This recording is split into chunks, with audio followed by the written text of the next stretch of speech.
Le mardi 3 novembre, les Américains se sont rendus aux urnes pour élire le président des États-Unis pour les 4 années à venir.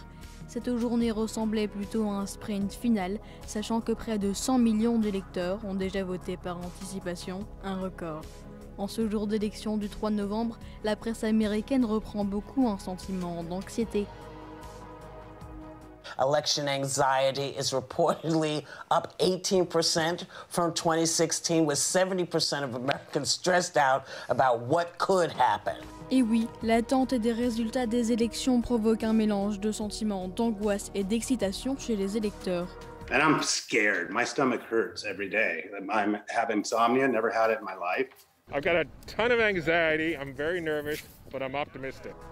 Pour les élections présidentielles aux États-Unis, on utilise un système appelé le collège électoral.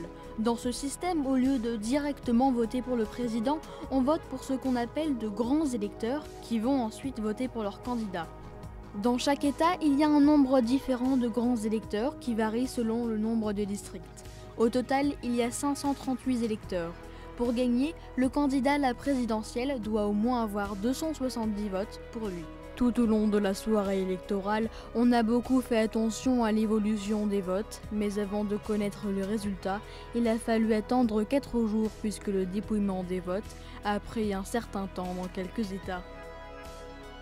Mais malgré cela, Donald Trump se déclare déjà vainqueur dans sa prise de parole à la Maison-Blanche. I mean, literally, we were just all set to get outside and just celebrate something that was so beautiful, so good. Such a vote, such a success. The citizens of this country have come out in record numbers. This is a record. There's never been anything like it to support our incredible movement. Du côté de Joe Biden, le candidat démocrate, le ton est plus prudent. We believe we're on track to win this election. And it ain't over till every vote is counted. Every ballot is counted. But we're feeling good. We're feeling good about where we are. Et ce n'est donc qu'après 4 jours que les résultats sont arrivés. We can say that Joseph Robinette Biden Jr. is on track to win the state of Pennsylvania, become the 46th president of the United States. Former Vice President Joe Biden has been elected president of the United States. Une victoire que le principal concerné a rapidement commentée sur Twitter. Amérique, je suis honoré que vous m'ayez choisi pour diriger notre grand pays. Le travail qui nous attend sera difficile, mais je vous promets ceci.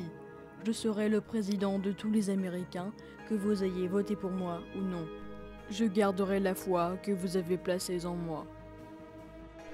Joe Biden, qui officiellement deviendra président en janvier 2021.